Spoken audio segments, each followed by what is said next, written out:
Olá, boa noite ou boa tarde, não sei que hora você vai estar assistindo esse vídeo.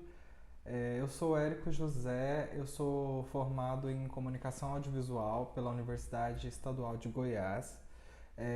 Sou estudante de artes visuais e estou aqui para poder falar um pouco sobre quais perspectivas acho que a gente pode pensar o horror atualmente, porque a gente está vivendo um momento no mundo muito interessante, assim, né? Muito pesado, e eu acho que isso vai afetar um pouco como a gente recebe e percebe o horror, né, no cinema, assim, como que as produções podem se desenvolver nesse caminho. E aí eu queria agradecer ao Cineclube Vingador Tóxico por essa oportunidade tão interessante, né, de estar aqui falando sobre o cinema de horror. Eu quero agradecer ao Rafael também pelo convite e todo o pessoal do Cineclube.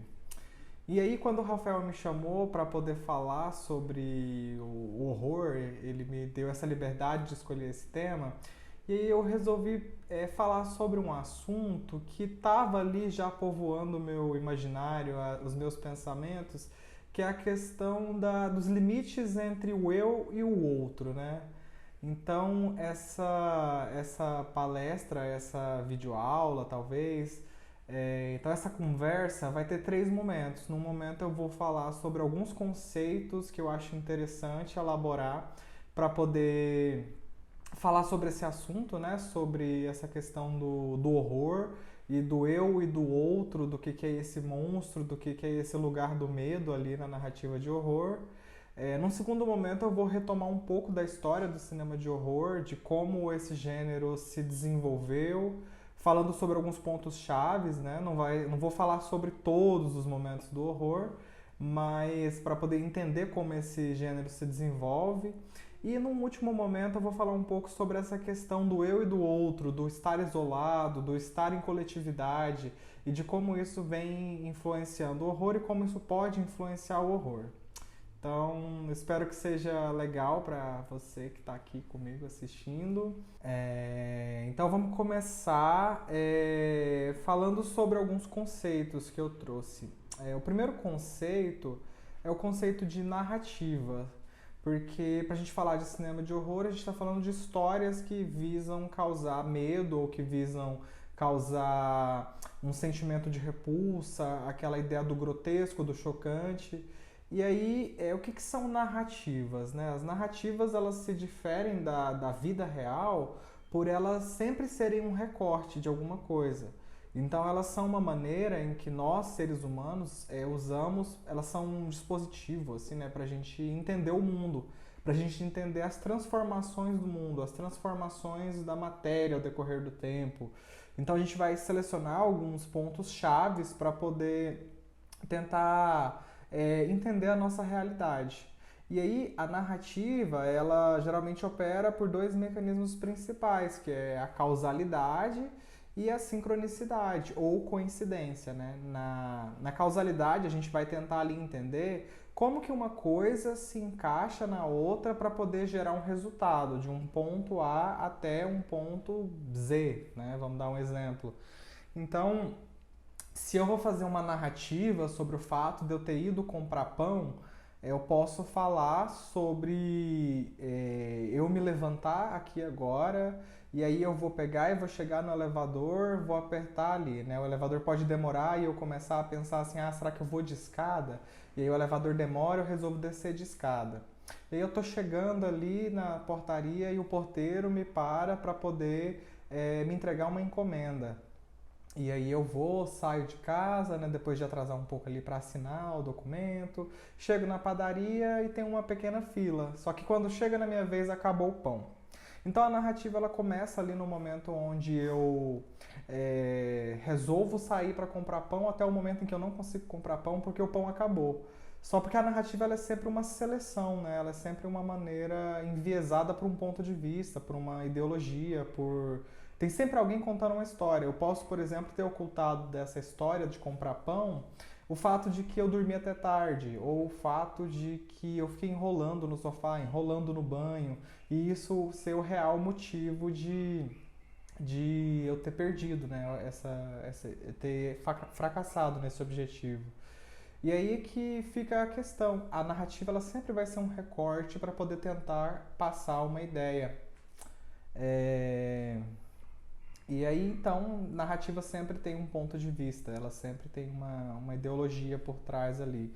Por exemplo, nos detalhes dessa história, você pode entender que eu moro num prédio, então provavelmente sou meio de classe média, porque eu pego um elevador, tem um porteiro. Então, todos os detalhes de uma narrativa acabam revelando algumas informações paralelas ali. E aí, um segundo conceito que eu quero trazer para poder discutir esse assunto é o conceito de símbolo e de projeção. Tem um artista visual chamado Nadan Guerra que ele postou recentemente no YouTube dele sobre o mundo simbólico, né? Falando sobre o mundo simbólico.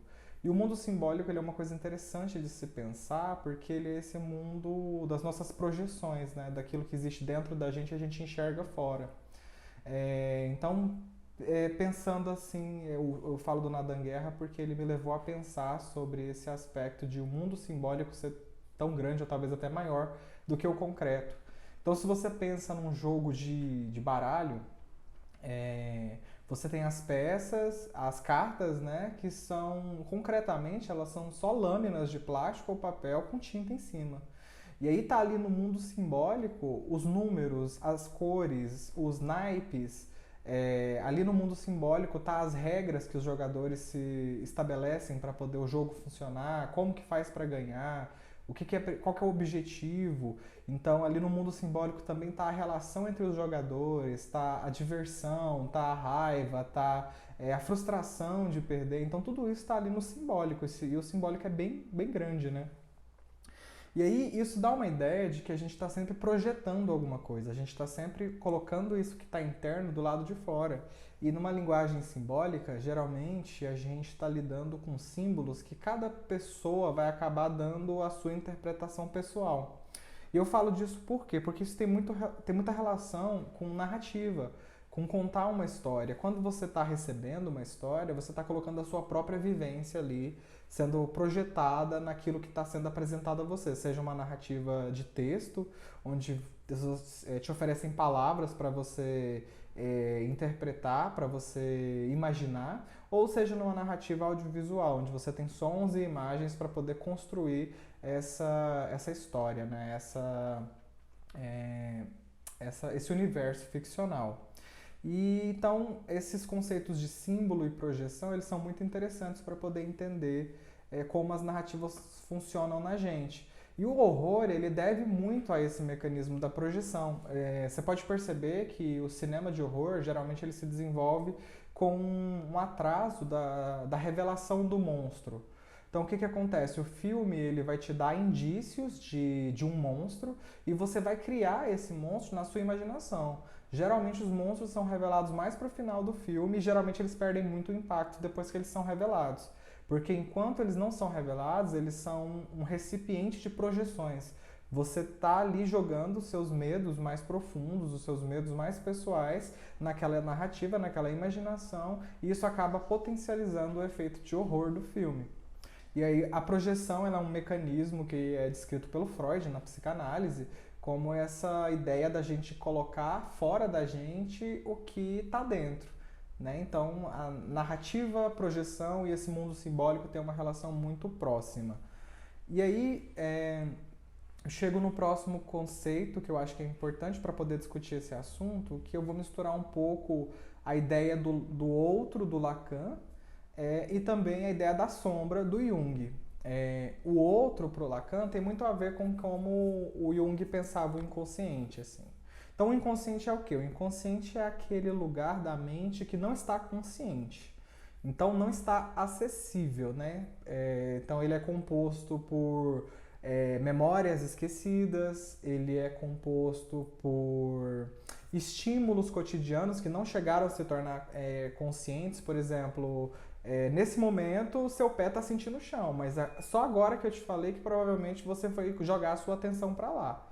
Então estava um estímulo ali no lugar do inconsciente. E também ideias que a gente acha que não são atribuíveis a nós.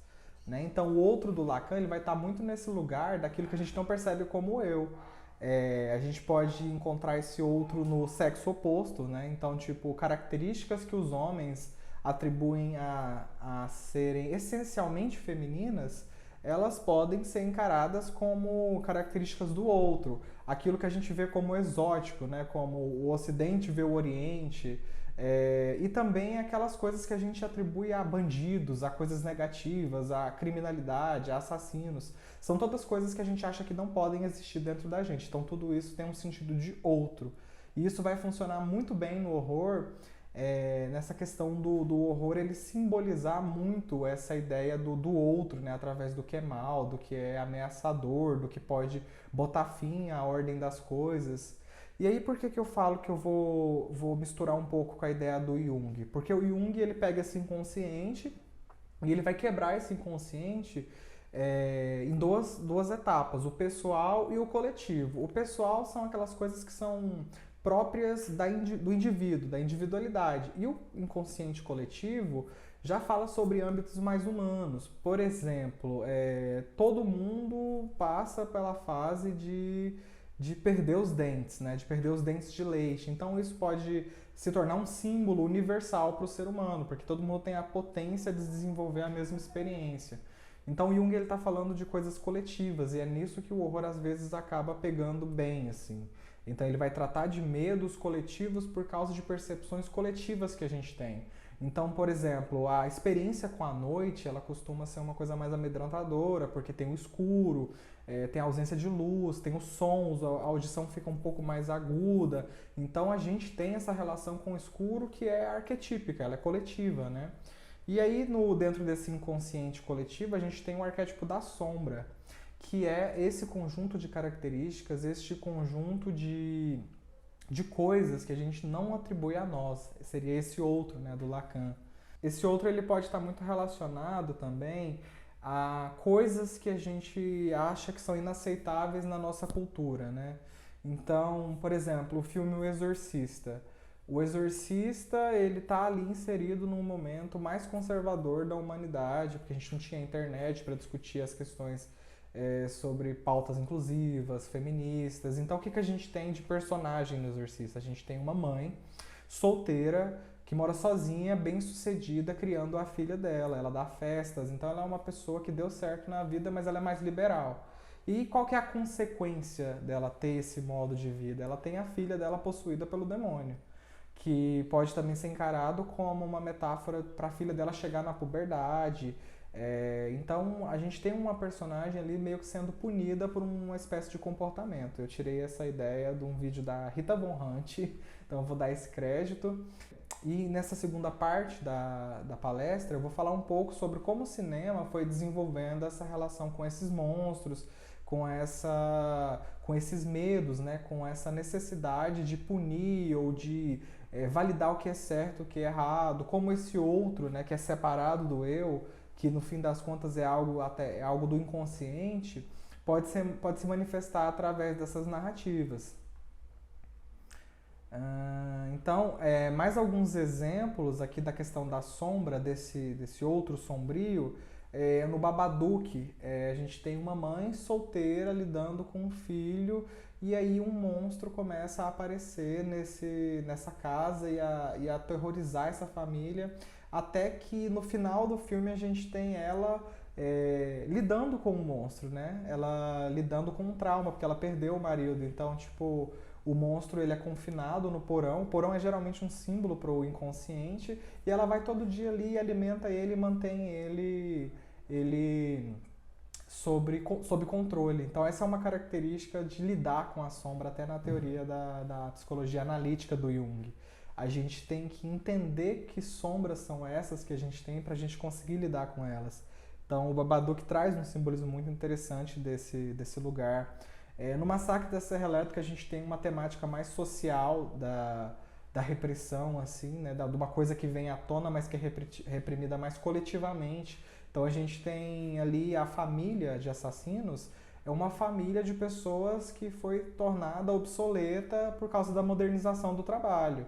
Então a gente tem ali um grupo de matadores de animais que usavam ferramentas manuais, que usavam machados, que usavam serras. E aí, inclusive, tem até um diálogo, né? Quando alguém pergunta, vocês matam usando aquelas pistolas, antes da gente saber que um dos personagens é realmente do mal. E aí ele, não, a gente não usa isso é ruim, porque isso tira os empregos das pessoas. Então a gente tem ali pessoas que foram esquecidas pela modernização do trabalho, isso levando a uma espécie de deturpação mental que causa um problema social, no fim das contas. Um outro exemplo, que é bem clássico dessa temática da psicanálise relacionada ao terror, né, ao horror, é o filme Psicose. O Psicose, então a gente tem um personagem que tem uma personalidade dividida, onde a gente tem uma face consciente porque é o que é mostrado pra gente, né, de um personagem que é gentil, que é comedido, que não sabe lidar com mulheres, e ele tem uma segunda personalidade, que é uma mãe repressora, violenta, assassina, que domina ele em alguns momentos. Então é uma face do inconsciente ali, e ela é meio que o oposto dele, né? Como eu estava falando ali do outro, o outro é esse que a gente não acha que existe na gente. Então o cinema de terror, ele tem essa capacidade de apresentar esse outro tanto quanto um outro social, algo que a gente acha que não existe na nossa sociedade mais, mas também um outro interno, né? E eu acho interessante fazer pontuar uma questão, que é o cinema, ele surge muito próximo da psicanálise e também do lançamento do livro Capital, do Marx, que são duas correntes de pensamento. Uma coloca as coisas muito na interioridade, né? Na psicanálise a gente tem um inconsciente, e ali a gente tem o Marx tratando de uma temática social, de uma coisa de coletividade, né? Então a gente tem ali o eu, o singular, e o coletivo, o outro, né? Então, mas todos os casos têm essa espécie de sombra inconsciente que é revelada através da narrativa. Então vemos, em alguns casos a gente tem uma consequência de uma transgressão, e em outros casos a gente tem esse algo que foi escondido da sociedade vindo à tona. E aí tem um teórico do horror que chama Noel Carroll, que ele, no livro dele Filosofia do Horror ou Os Paradoxos do Coração, ele traz algumas características sobre o monstro nas narrativas de horror. Esse autor, ele exclui um pouco as psicologias perturbadas, então ele trata ali só de monstros mesmo, de monstros gosmentos, lobisomens, vampiros. Mas se você se esforçasse um pouco, acaba que a teoria dele também se aplica um pouco nas psicologias perturbadas. Ele vai falar que o monstro, ele geralmente é algo que foge às leis da natureza. Ele é uma manifestação da impureza. Impureza no sentido de algo que pertence a categorias diferentes, né? Então, a casa mal assombrada, ao mesmo tempo que ela é um ser inanimado, ela é um ser animado. O lobisomem é ao mesmo tempo homem e ao mesmo tempo animal. Então, o zumbi, ele é morto e vivo ao mesmo tempo. Então, todos esses seres são impuros no sentido de categorias do ser, categorias ontológicas. E outra característica desses monstros é que eles são ameaçadores, eles representam ameaça para a vida, e eles também são repugnantes, são algo que a gente quer distância. E isso também, esse monstro, essa descrição do monstro do Noel Carroll, ela tem muita relação com esse outro que a gente está falando da psicanálise, né? É algo que causa repulsa, que a gente não quer atribuir ao eu, a gente quer atribuir ao outro, a gente quer colocar para fora, quer projetar isso para longe. Então é algo que ameaça a vida, algo que ameaça a vida já é algo que a gente não quer atribuído a nós, a gente quer distância. E também é uma coisa dividida, né? Uma coisa cingida, é uma coisa limiar entre dois espaços ali, que é algo que para nossa psicologia é algo difícil também, porque a gente gosta de definir as coisas para poder entendê-las. E aí agora, falando um pouco sobre o cinema mesmo em si, o cinema de horror, ele tem várias fases e você consegue perceber esses monstros, esses medos internos, através dessas várias fases. Então, a primeira etapa disso é o cinema expressionista. O cinema expressionista ele vai ter várias características que vão dar vários elementos que vão ser herdados assim pelo horror, como a luz, o contraste, o chiaro-escuro. Então tem monstros também, tem uma atmosfera mais ameaçadora. Então esse cinema ele acaba dando muitos elementos para o que viria a ser o horror. E esse tipo de cinema ele surge na Alemanha, do pós-Primeira Guerra, antes da Segunda Guerra, e ele representa muito o espírito alemão da época, no sentido de que a Alemanha estava devastada pela Primeira Guerra, então é um cinema que reflete um pouco esse espírito de desconfiança da autoridade, como no caso do Caligari.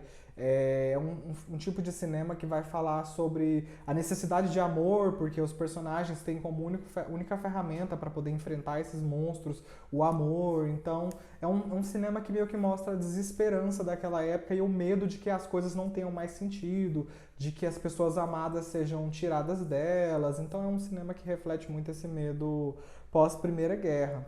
Ali pro rumo dos Estados Unidos, por volta dos anos 30 e dos anos 40, a gente começa a ter o gênero de horror clássico, assim, que começa a surgir com os monstros da Universal.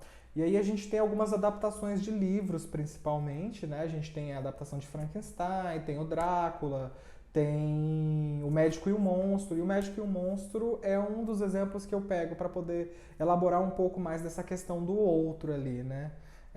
Então, por mais que esses filmes sejam de livros do século passado, então a gente está falando ali dos anos 1940, 1930, mais ou menos, século XX, esses livros são do século XIX. Mas a seleção desses livros já fala um pouco sobre o tempo, então a gente tem ali filmes que meio que falam sobre a ciência, sobre o homem querer atingir um patamar de Deus, como no caso do Frankenstein, ou no caso do cientista do Médico e o Monstro, né? Então são filmes que falam sobre o homem não querer brincar de Deus, assim, no fim das contas. Então mostra um pensamento conservador da época. E aí a gente tem nesses filmes também, por exemplo, O Médico e o Monstro, um medo de que o inconsciente venha à tona de alguma forma. Porque o Médico e o Monstro é um cientista que descobre uma fórmula que é capaz de isolar as personalidades. Então a gente tem o Dr. Hyde, Dr. Jekyll, que é o cientista, que é um homem bondoso, com bons modos sociais, que é respeitador, e a gente tem a figura que vem através dele, através da poção que ele toma, que é o Mr. Hyde, que é uma figura grotesca, é o assassino, enganador, trapaceiro, então tudo de negativo. Então a gente tem um filme que separa muito bem essa questão do eu, que é aquilo positivo que a gente quer ver como algo da gente, e o outro que é o Mr. Hyde, né? Então aí a gente tem essa evolução do cinema passando por diversas novas fases, por exemplo, o cinema o cinema da Guerra Fria, que lida muito com o medo de bomba atômica, de invasão. Então a gente vai ter filmes de invasão alienígena muito presentes ali nos anos 50 pra frente.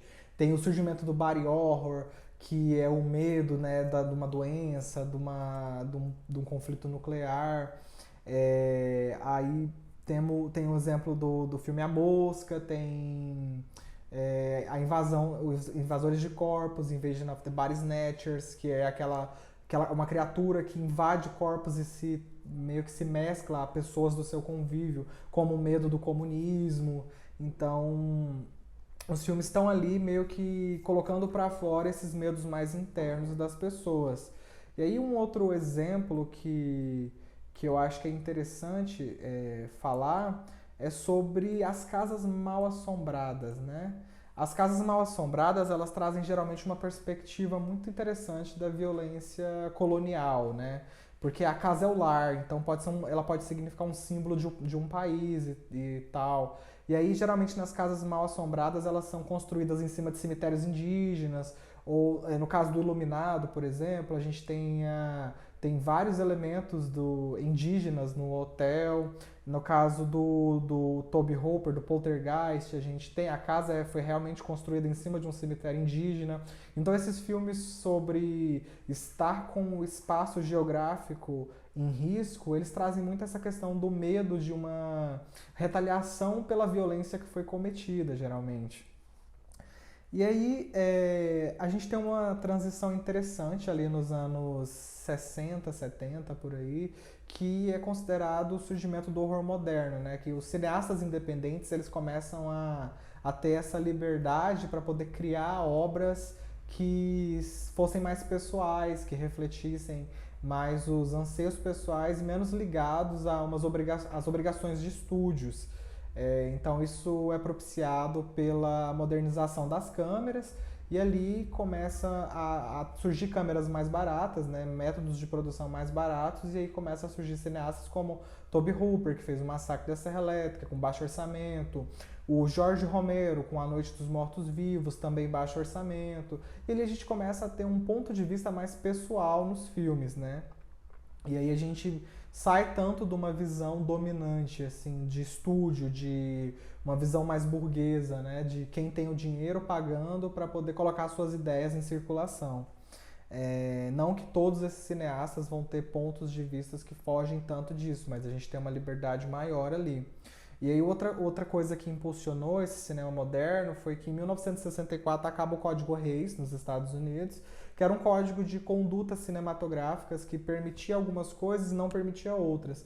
E uma das coisas que não eram permitidas era a exibição de mortes explícitas nas cenas, né, nas telas. Então, com o fim desse código, os cineastas começam a explorar mais esse gore, esse horror gráfico. E aí a gente tem a emergência do slasher, que é um tipo de filme de terror que justamente serve para poder explorar esse choque visual, essa imagem violenta, né? Então são filmes que vão trazer geralmente uma coreografia elaborada da morte. Então a gente tem uma perseguição, cenas com violência explícita, muito bem elaboradas, muito bem feitas.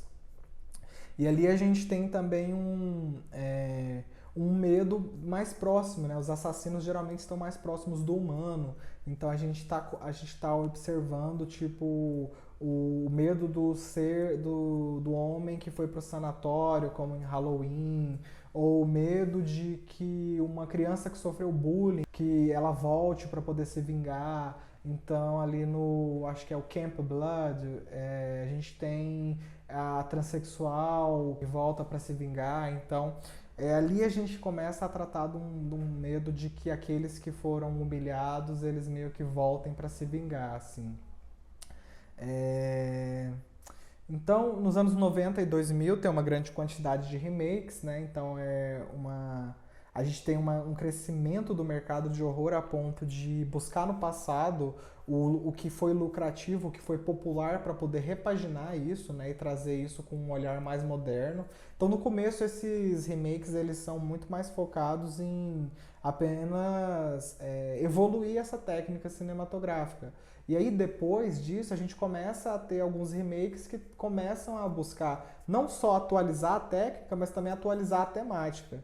E aí eu vou citar um exemplo meio fracassado, assim, mas que acaba tentando fazer isso, que é a última versão do último filme do Massacre da Serra Elétrica, que é agora de 2022, que tenta tratar da gentrificação, das feridas causadas por movimentos supremacistas brancos nos Estados Unidos, mas ele só começa a explorar isso e depois ele meio que abandona isso para poder trabalhar essa questão mais do choque, da violência, né? Mas só para ter um exemplo de como funciona essa dinâmica dos remakes, assim. E agora a gente tem falado sobre o pós-horror, né? Que seria uma espécie de ciclo de horror que meio que tenta se distanciar um pouco do horror. Alguns falam que é mais elaborado, que é melhor. Outros acham que isso é um preconceito com o horror que veio sendo desenvolvido até o momento. A minha opinião é que o pós-horror está muito relacionado com pegar algumas características que já eram usadas não tão conscientemente no horror e usar isso com maior consciência.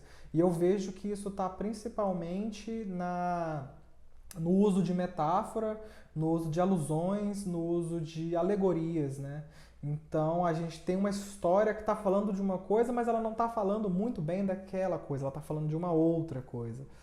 Um exemplo é Midsommar, que é um filme que o diretor até se abriu sobre isso, falando que é um filme sobre um término de relacionamento, mas a gente está vendo ali uma história de uma personagem que é meio que levada a uma seita, né? Uma seita pagã na Suécia, acho que é na Suécia mesmo. Então a gente está nesse momento do pós-horror.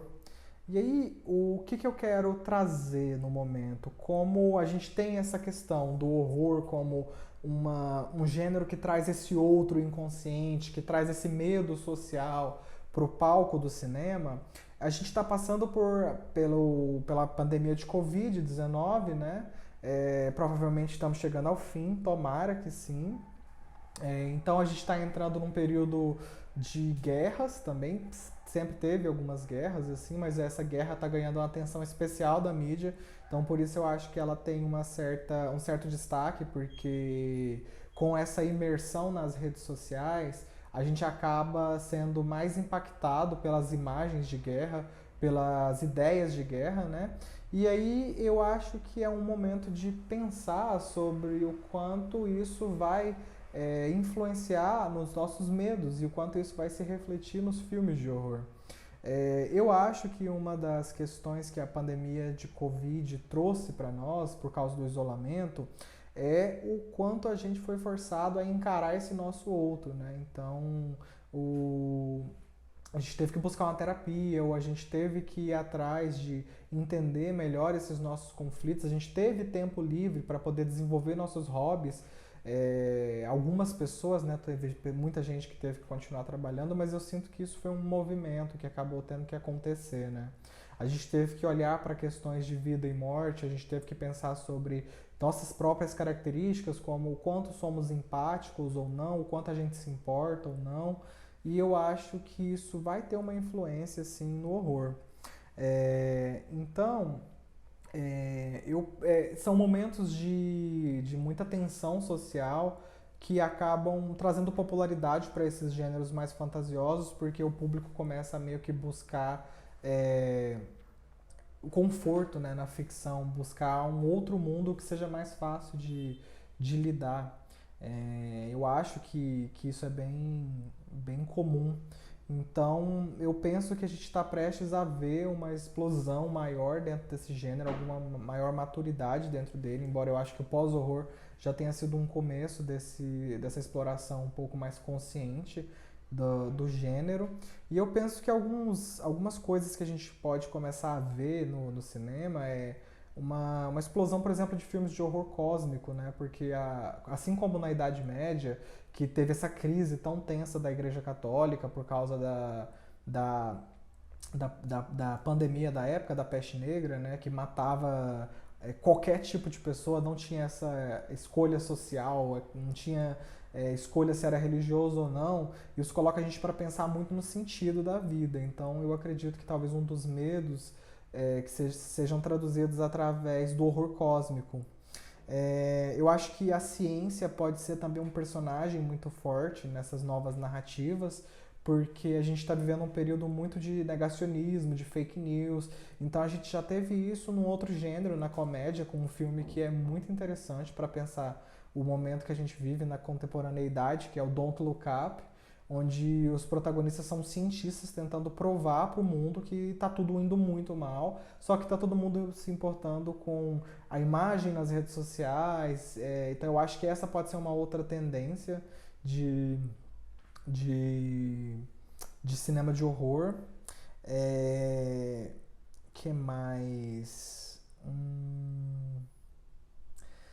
Filmes pós-apocalípticos também, eu acho que é uma tendência, como filme de zumbi, né? Porque a gente viveu meio que esse momento coletivo onde a gente se isolou. Então esse momento ele meio que puxou para os dois lados, né? Era uma coisa que a gente tinha que estar unido para poder enfrentar, mas a gente tinha que estar separado para poder enfrentar. É uma dinâmica muito contraditória, mas que eu vejo muito presente. Assim, você tinha que se isolar e tinha que todo mundo fazer isso para poder dar certo, né?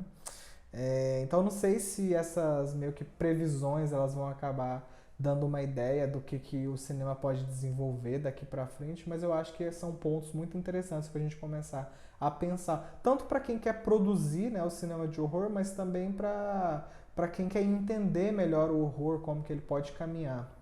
Então, as ideias que eu queria compartilhar, que eu queria meio que discutir, né? Porque são ideias passíveis da gente construir juntos, até pensar um momento do horror juntos, são essas. Então, se você gostaria de deixar a sua opinião, de jogar aqui nos comentários o que você pensa sobre esse assunto, o que você pensa sobre o filme de horror, para onde você acha que esse tipo de cinema pode se desenvolver, compartilhe aí, vamos conversar, vamos debater. Mais uma vez eu quero agradecer, né, ao Rafael, ao Cine Clube Vingador Tóxico. Também quero agradecer a Lealdir Blanc, que propiciou a produção desse evento, né, com essas diversas sessões de curtas de horror de goianos e também de brasileiros, e também essa palestra aqui, essa conversa que eu estou fazendo com vocês. Então é isso, pessoal. Muito obrigado pela atenção. Espero que tenha sido uma reflexão interessante, que tenha adicionado alguma coisa para vocês, e obrigado por essa oportunidade. Tchau.